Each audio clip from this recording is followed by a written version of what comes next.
बोलती पुस्तके. ज्यांना वाचनाचा नाद त्यांना बोलती पुस्तके घाली साद. आमचं चॅनल सबस्क्राईब करा आणि सबस्क्राईब करायला इतरांनाही सांगा. नमस्कार श्रोते मित्र हो, बोलती पुस्तके सादर करीत आहे लेखक श्री आचार्य चतुरसेन लिखित कादंबरी गोली. मराठी अनुवाद अस्मिता कुलकर्णी.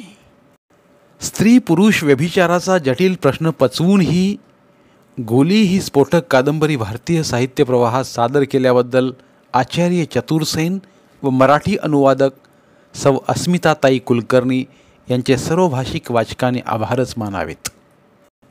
शापित सौंदर्यवती, जन्मजात भोगदासी, राजस्थानी चंपा गोलीची नाट्यपूर्ण सत्यकथा. गोली. प्रकरण पहिले. जन्मतःच मी दुर्दैवी आहे, अभागिनी आहे. खरं तर स्त्री जातीला मी म्हणजे कलंकच आहे. स्त्रियांमध्ये नीच आहे मी, पण तरीही मी निर्दोष आहे. माझं हे दुर्भाग्य आहे ते माझं स्वतःचं नाही आहे, ते माझ्या जातीचं आहे, जाती परंपरेचं आहे. कलंकित जीवन जगण्यासाठीच आमचा जन्म.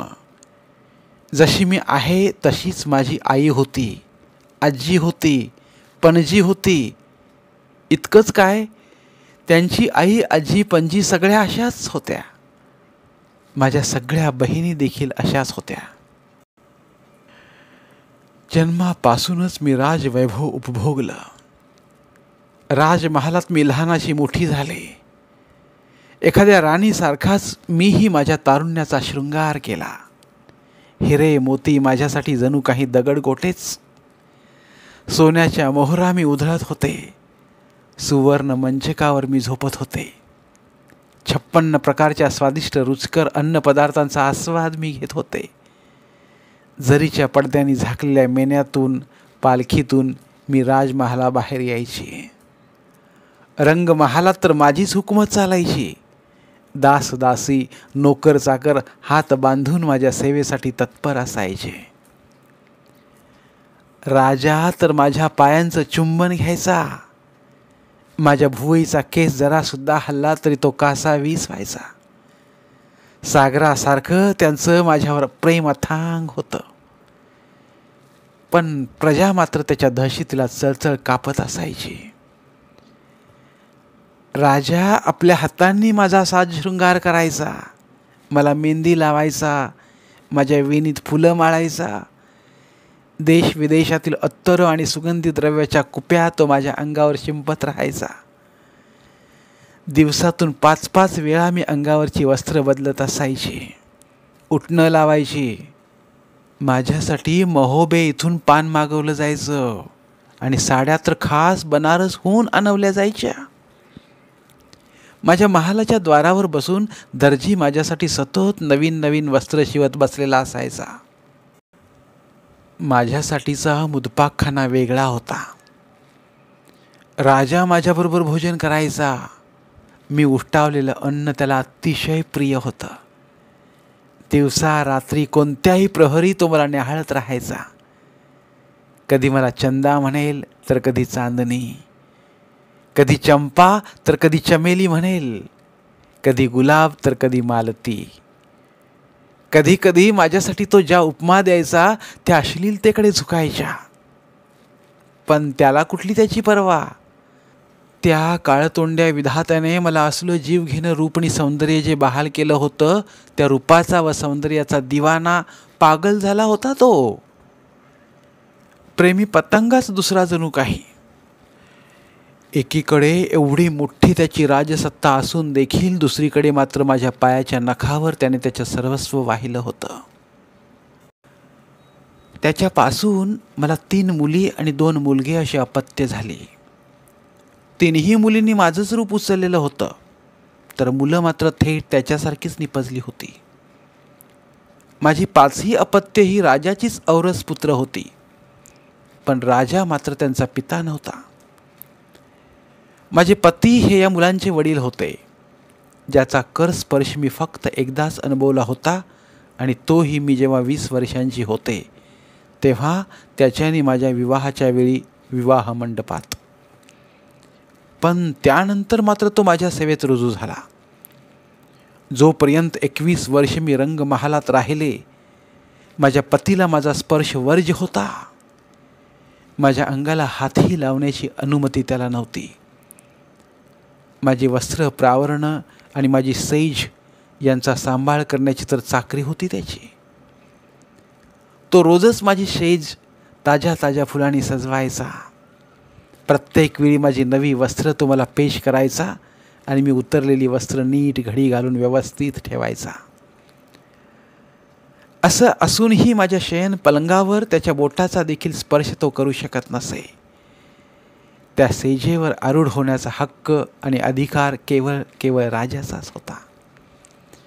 राजा आणि मी एकाच थाळीत भोजन करायचो, तेव्हा त्या थाळीत आम्ही उष्टावलेलं अन्न बरंचसं उरायचं. जोपर्यंत आम्ही अन्नपदार्थांचा आस्वाद घ्यायचो तोपर्यंत रसोईघरातील आचारी लोक थाळीत वाढत राहत. आमच्या खाण्या न खाण्यावर त्यांचं वाढणं अवलंबून नसायचं. अन्नपदार्थ थाळीत वाढत राहणं हा रिवाजच होता तिथला. आमच्या उष्ट्या थाळीवर फक्त माझ्या पतीचाच हक्क होता आणि ती उष्टी थाळी त्यालाच मिळणार असायची, ज्याची तो आमच्या भोजनगृहाच्या उंबरट्यावर आतुरतेने वाट पाहत असायचा. आमच्या शयनगृहाबाहेर रात्रभर पहारा देण्याच्या सेवेवर तो हजर असायचा. अतिशय विश्वसनीय असं हे काम त्याला विश्वासपात्र समजूनच त्याच्यावर सोपवलेलं असायचं. आमच्या शयन मंदिरात 10 स्त्री पलंग सेविका हजर असायच्या. आम्हाला आवश्यक असणाऱ्या गोष्टींची सूचना या पलंग सेविका माझ्या पतीला द्यायच्या. कधी मद्य हवं असायचं, कधी झारीतलं पाणी संपलेलं असायचं, तर कधी पानांची गरज पडे. या सगळ्या सेवा तोच करत असे.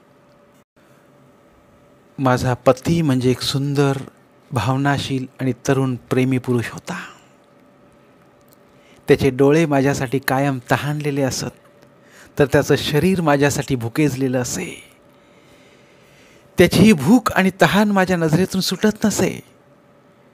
जर्जर, रोगिष्ट आणि घावानी भरल्या राजाच्या म्हाताऱ्या शरीरापुढं त्याचं तारुण्यानं ठासून भरलेलं, कष्टानं कमावलेलं शरीर माझ्यासाठी कमी का लोभाची गोष्ट होती?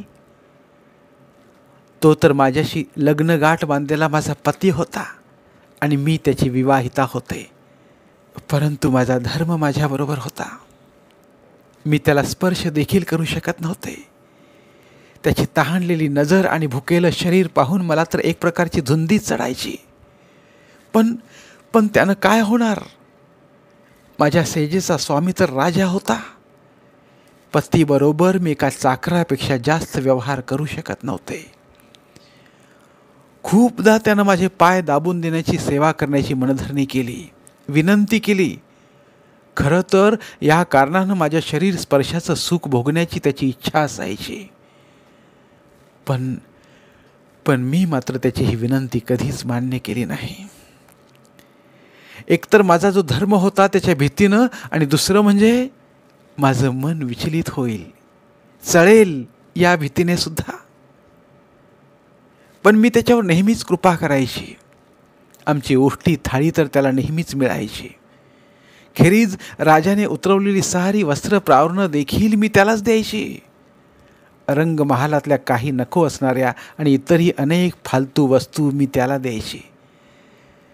त्या सर्व गोष्टींनी त्यानं त्याचं घर सजवलं होतं आणि या सजवलेल्या घराचा त्याला फार फार अभिमान होता.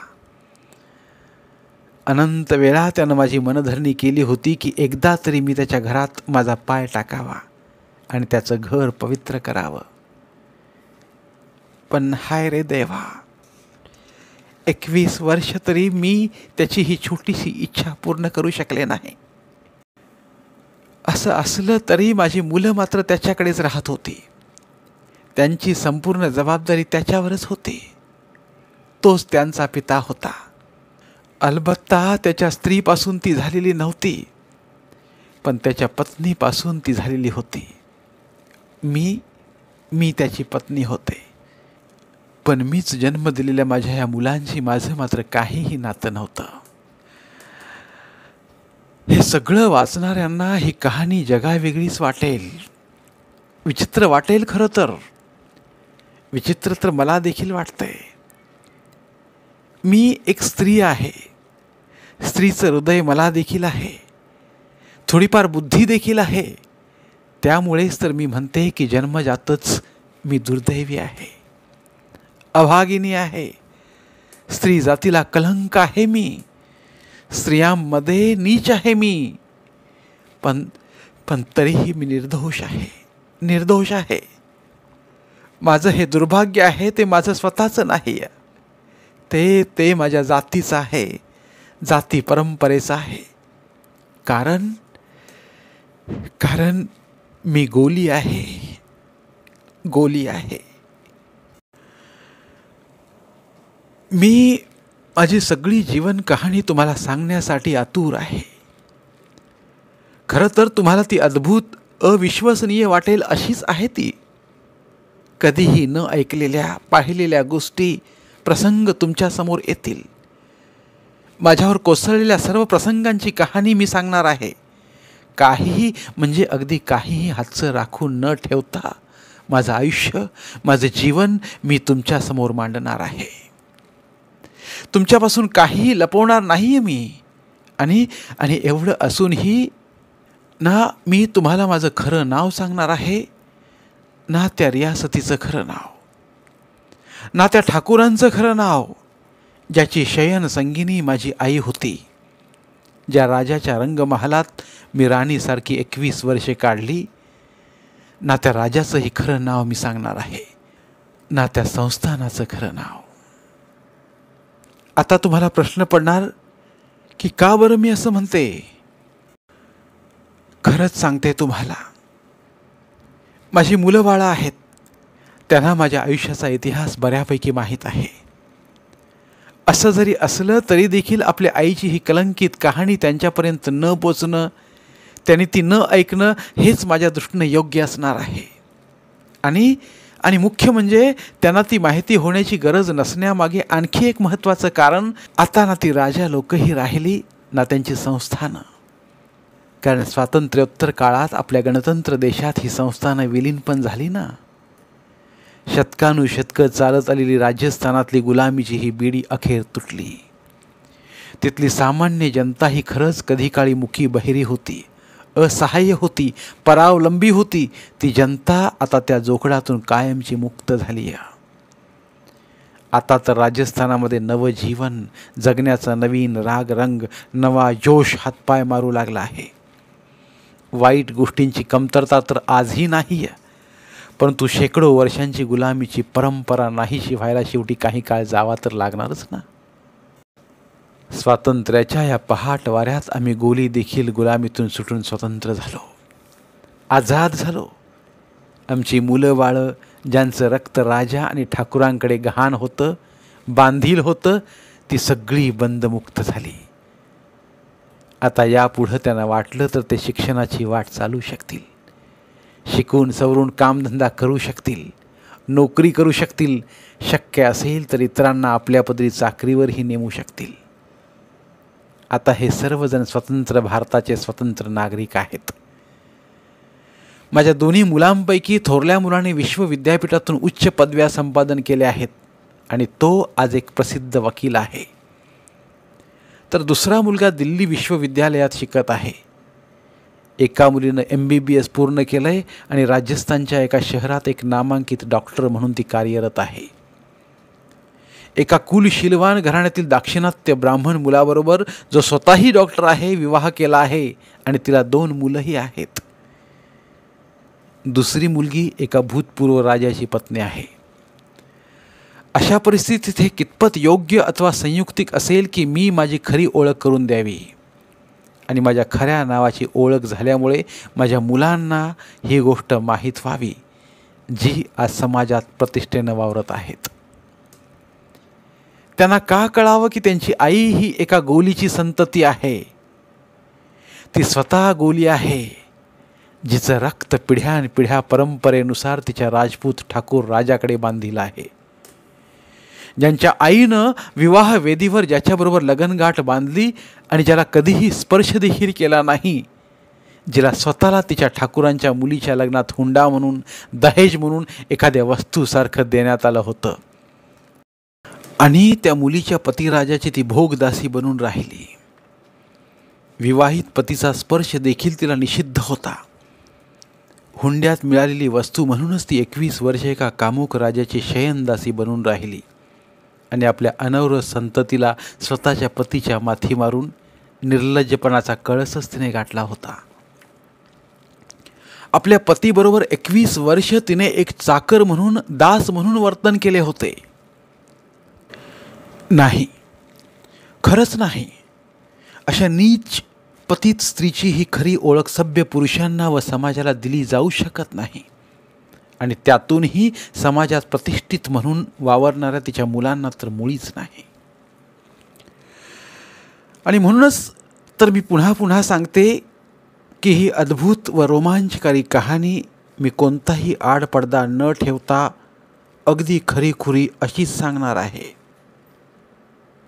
पण त्या कहाणीतील नावं, ठिकाणं मात्र काल्पनिक आणि खोटीच असणार आहेत, हे मात्र खरं. मग तुम्ही ही कहाणी वाचली न वाचली तुमची मर्जी. होय होय, संपून गेलेल्या एका युगाची कहाणी, घडून गेलेल्या अनेक घटनांचा इतिहास तुम्हाला ऐकावा लागणार आहे. राजपूतांच्या जीवनातील शौर्य, त्यांचं वीरत्व आणि त्यांच्या तलवारीच्या यशोगाथा तुम्ही नेहमीच ऐकत आला असाल. परंतु आपल्याला हे कधीच माहीत झालं नसेल की राजघराण्यातील स्वेच्छाचाराने त्यांच्या वैयक्तिक आयुष्यावर कलंकाचा भला मोठा टिळा देखील लागलेला होता, ज्यात आमची गोलियांची जात पण होती. जन्मजात आम्ही गुलाम होतो. आमच्या संततीवर ना आमचा कधी अधिकार होता, ना आम्ही आमच्यासाठी धन पुंजी जमा करू शकत होतो. ना पतीचा पत्नीवर अधिकार होता, ना पत्नीचा पतीवर. जणू काही गरीब मुख्या शेळ्या बकऱ्यांप्रमाणेच आमची विक्री केली जायची. दहेजमध्ये आम्हाला वस्तूसारखं देऊन टाकलं जायचं. एक राजपूत राजाच्या आणि सरदार ठाकुरांच्या विवाहात 10, 20, 50, 100 गोलिया हुंड्यात दिल्या जायच्या. त्या काळात दहेज म्हणून देण्यात येणारे हत्ती, घोडे, वस्त्र, रत्न, माणकं यांच्यापेक्षा गोलिया यांचं महत्त्व कितीतरी अधिक. दहेज म्हणून दिल्यानंतर या सर्व गोलियांना त्या राजपूत व सरदार कन्यांच्या पतीच्या भोगदासी किंवा उपपत्नी म्हणूनच आयुष्य कंठावं लागायचं. त्यांनी उष्टावलेलं अन्न खाणं, त्यांनी वापरलेली वस्त्र नेसणं, त्यांची चरणसेवा करणं, त्यांच्या योग्य अयोग्य, उचित अनुचित आज्ञांचं मुकाट्यानं पालन करणं, हा तर आम्हा सर्व गोलियांचा धर्मच होता. ही खरं तर चाकरी नव्हतीच, धर्म होता तो आमचा. ज्यांचं पालन केलं नाही तर आम्ही नरकात जाऊ याचं भय असायचं. त्यावर कडी म्हणजे त्या काळात इंग्रजांनी केलेल्या कायद्यांचा अंमल राजस्थानावर नव्हता. त्या काळात राजाच्या मृत्यूनंतर बऱ्याच गोलींना राजाच्या सरणावर त्याच्या मृतदेहाबरोबर सती जावं लागायचं. दहेज किंवा दान म्हणून दिल्या गेलेल्या गोलियांचा विवाह बहुतेक करून आमच्याच जातीतल्या एखाद्या गोलीबरोबर करून दिला जायचा. पण हे असे विवाह देखील केवळ नावालाच होत असत, ज्यामुळे तो विवाहित पती राजापासून झालेल्या आमच्या संततीचा औरस बाप म्हणून ओळखला जाईल, अशी ती व्यवस्था होती. ज्या गोलाबरोबर गोलीचा विवाह व्हायचा तो जरा जर्जर म्हाताराही असू शकायचा किंवा नपुंसक देखील. खास करून अतिशय देखण्या, रूपवान आणि तरुण गोलियांसाठी अशाच वराची निवड केली जायची. पतीचा पत्नीबरोबर, गोलाचा गोलीबरोबर कदापिही शरीर संबंध होऊ शकत नसे. ठाकूरची किंवा राजाची शयनदासी, चरणसेविका म्हणूनच गोलीला सारा जन्म काढावा लागे.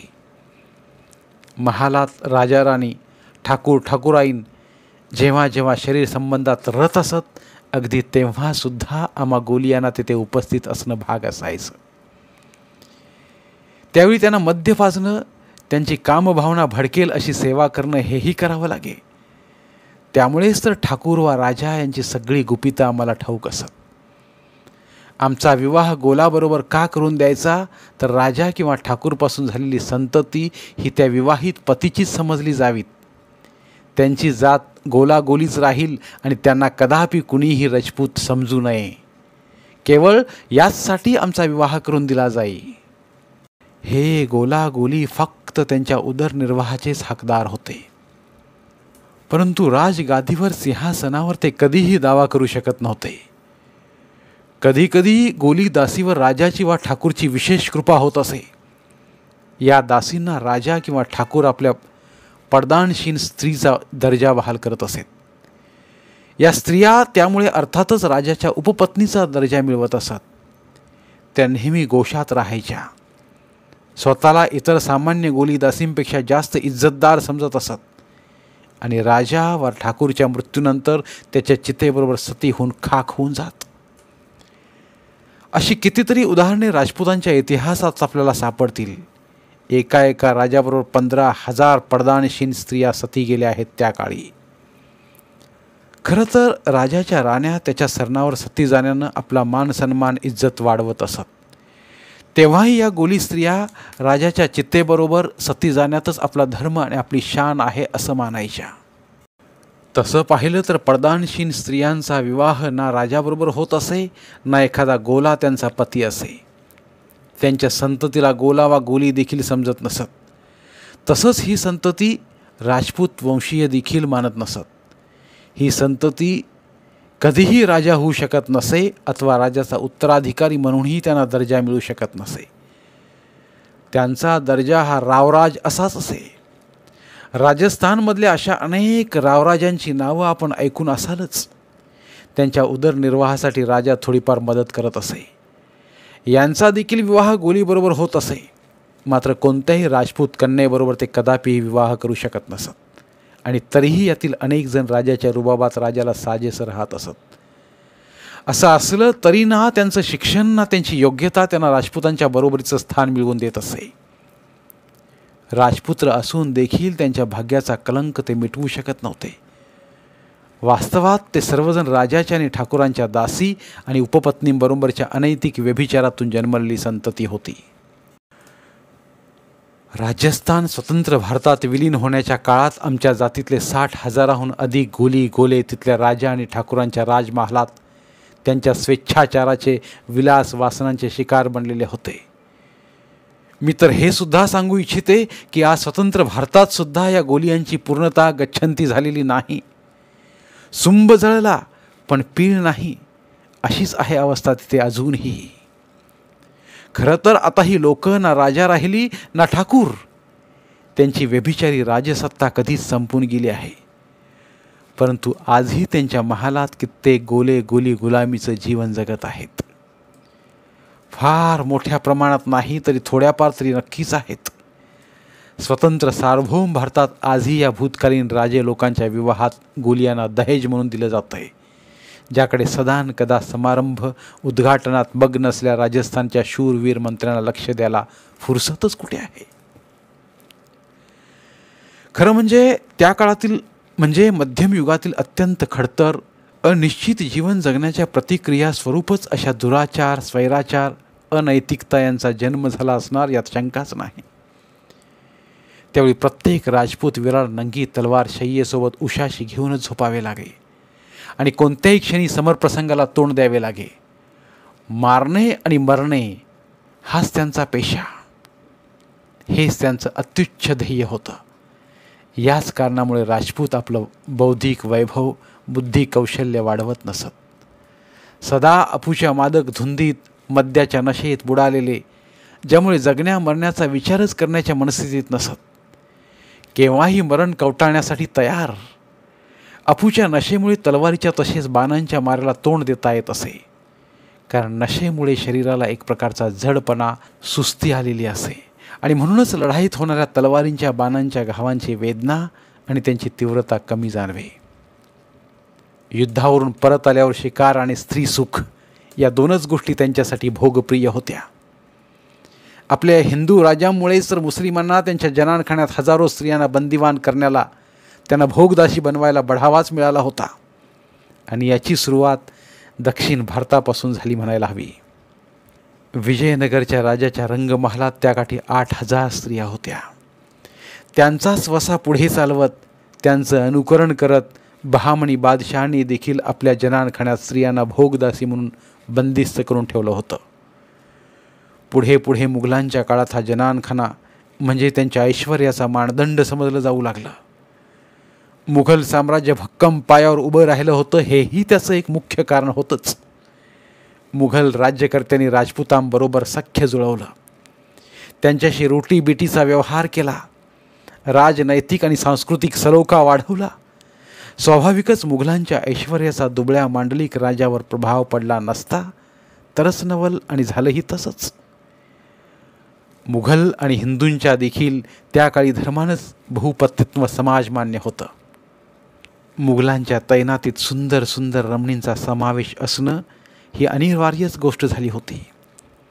देशातील वेगवेगळ्या प्रांतातून वेचक निवडक अशा रूपवान ललनातीतील सुभेदार मुघल दरबारात वार्षिक सालाना म्हणून मुघलांच्या खिदमतीत नजराणा स्वरूप पेश करू लागले, ज्यामुळे मुघल जनानखान्याची शान वाढत जाई. या ललना बादशहा शहजादे यांच्या शयनदासी भोगदासी प्रिय सख्या होत असत. गुलाम खोजे हे तर असायलाच हवेत. अशा परिस्थितीत राजपूत कन्या मुघलांच्या मुख्य बेगमा आणि बादशहांच्या माता झाल्या होत्या, ज्यातून स्वैराचाराची अनैतिकतेची बीजं या रंगमहालातून का नाही निपजणार. तशी ती निपजली देखील. परिणामस्वरूप आमची गोलींची गुलाम जात जन्माला आली. त्यांच्याच मुली पुढे राजपूत राजांच्या आणि ठाकुरांच्या रखेल्या, उपपत्नी आणि भोगदासी बनल्या, आणि यांची मुलं त्यांनी फेकलेल्या तुकड्यावर जगणारी लाचार गुलाम चाकर बनली. राजपुतांचं दास्य आणि त्यांच्या स्वैराचाराची पूर्तता हाच त्यांचा धर्म बनला. इंग्रजांच्या शासनकाळात याला थोडा आळा बसला, कारण ज्या सिद्धांतावर ईस्ट इंडिया कंपनीचं सरकार स्थापन झालं होतं त्या सिद्धांताच्या विपरीत ही गुलामीची पद्धत होती, आणि ती तशीच पुढं चालू ठेवणं इंग्रज राज्यकर्त्यांना कदापिही चालणार नव्हतं. आपल्या व्यक्तिगत स्वातंत्र्याचा अधिकार आणि आपलं जीवन स्वतःच्या मर्जीनुसार जगण्याचा हक्क दुसऱ्यालाही तसाच लागू पडतं हे स्वीकारण्यात आलं आणि व्यवहारातही आणण्यात आलं. आणि म्हणूनच तर ईस्ट इंडिया कंपनीनं गुलामावर, चाकरावर मालकांचा अधिकार मानायला नकार दिला. या प्रवृत्तीचा, दास्य बनवण्याच्या प्रथेचा त्यांनी केवळ अस्वीकारच केला नाही, तर त्याच्या विरोधात कायदा करून अशा गुलामगिरीला गुन्हा ठरवण्यात आलं. अशा प्रकारे ब्रिटिश अंमलाखालील सर्व संस्थानातून चाकर आणि गोली यांच्यावरचा मालकांचा, राजांचा, ठाकुरांचा अधिकार संपुष्टात आणला, आणि सर्व गोले चाकर पुन्हा स्वतंत्र झाले. परंतु ज्या प्रदेशावर, संस्थानावर इंग्रजांची हुकूमत नव्हती तिथे मात्र हा कायदा प्रस्थापित होऊ शकला नाही, आणि ही गुलामीची प्रथा अशा ठिकाणी सुरूच राहिली. या राज्यांतील प्रज्ञा अडाणीपणामुळे, अशिक्षितपणामुळे आपल्या अधिकार व हक्कांबाबत अज्ञ राहिली, अंधारात राहिली, आणि म्हणूनच आमचे मालक, राजपूत राजे, ठाकूर हे आपल्या गुलामगिरीच्या अधिकारावर ठाम राहिले आणि या अधिकाराचा मनपूत उपभोग घेऊ लागले. चाकरांनी, गोलींनी देखील याच्या विरोधात ब्र देखील काढला नाही. गोलींना चाकरच म्हटलं जात असे, नोकर नाही. नोकर हे आपल्या मर्जीनं नोकरी करू शकत असत वा सोडूही शकत असत, परंतु चाकर यद्यपि असं करू शकत नसे. गोलींचा मालकच त्यांना कपडा लत्ता, अन्नधान्य, त्यांचा विवाह इत्यादी सर्व खर्च देत असे, आणि हो, केवळ घरच्या चाकरांनाच हा खर्च मिळत असे. घरचा चाकर म्हणजे जो त्या घरातच जन्मला असे तो. कोणत्याही परिस्थितीत चाकर कधीही आपल्या मालकाच्या आज्ञेचं उल्लंघन करू शकत नसे, ना कधी चाकरी किंवा सेवा सोडून देऊ शकत असे. या चाकरांच्या संततीवर देखील मालकांचाच हक्क असे. मालकांच्या मुलींच्या विवाहात या चाकरांच्या मुलींना दहेज म्हणून दिलं जाई, आणि त्या मुलीसुद्धा इतर सामानाबरोबरच दहेजची संपत्ती होऊन जात असे. कधी कधी तर संपूर्ण कुटुंबच्या कुटुंब असं दहेजमध्ये देऊन टाकलं जाई. धन्यवाद. उर्वरित कादंबरी पुढील भागात. मराठीतील प्रतिभावंत लेखकांचं साहित्य, कथा, कादंबऱ्या ऐकण्यासाठी आमचं बोलती पुस्तके हे चॅनल सबस्क्राईब करा. आणि मराठी साहित्याचा प्रसार करण्यासाठी प्रत्येक मराठी माणसाला सबस्क्राईब करण्यासाठी आवाहन करा आणि बोलती पुस्तके या साहित्य चळवळीत सहभागी व्हा. आपले पुन्हा एकदा धन्यवाद.